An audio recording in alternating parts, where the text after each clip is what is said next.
ભારતમાં ગુજરાત એકમાત્ર એવું રાજ્ય બની ગયું છે કે જ્યાં એરપોર્ટ જેવા હાઈટેક બસ સ્ટેશન બનાવવામાં આવ્યા છે.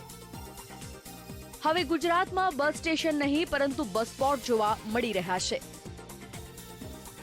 તે જ રીતે ગુજરાતની તમામ બસો જીપીએસ સિસ્ટમથી કનેક્ટેડ છે. અત્યાધુનિક સવારી એસટી અમારી. આ વાત હવે કહેવા પૂરતી જ સીમિત નથી રહી.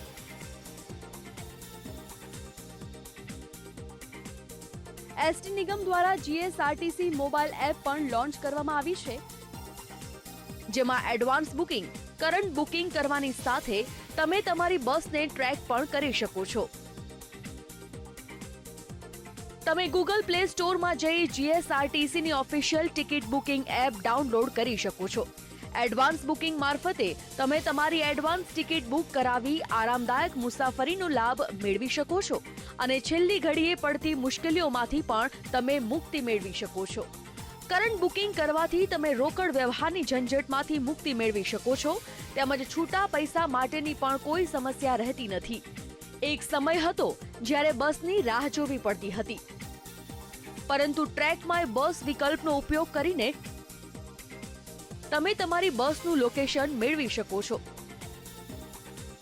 તમારી બસ ક્યાં છે, આવતા કેટલી વાર લાગશે એ જાણવા ટ્રેક માય બસ ઓપ્શનમાં તમારા પીએનઆર નંબર અથવા બસ નંબર નાખવાથી બસનું લોકેશન જાણી શકાશે. માટે જ કહી શકાય કે જીએસઆરટીસી એટલે આપણી જ બસ, આપણી જ સુવિધા.